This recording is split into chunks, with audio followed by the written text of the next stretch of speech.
Atividade kuta show cultural entre geração de adulto maior e jovem. Também toma lugar na Casa de Cultura, Jaranson, 19 de outubro, para 6 horas para 9 horas. Também está o grupo social de 60 plus.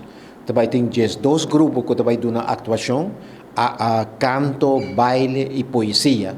Pois nós também vai ter uma variação de diferentes tipos de canto, arte e baile do grupo social 60 plus.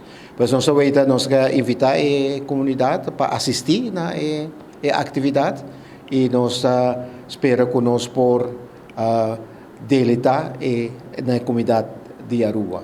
Essa aqui bem 8 anos passados, a ideia é bem dilante e essa aqui de 6 viagens que estou organizando, 2 anos que nós seguimos, mas essa aqui de 6 viagens que estou organizando e nós vamos ver que o grupo não gosta mais de hobby, não tem diferente, com cada viagem, cada viagem não tem outra criatividade que é enorme.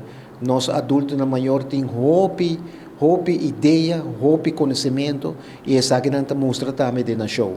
O grupo que vai participar é 2 grupos que vai mencionar o grupo o grupo Lely de Brasil, o grupo Tiquitim de Norte, grupo Honey Base de Santa Cruz, Roseia Cultural, grupo de Damas Pegasaia, View Western e Folklore, grupo Happy Hearts, Titi Trump e seu grupo Coração Young, grupo Flor de Aloe, grupo Bubali 60 plus e Coração de Sabaneta.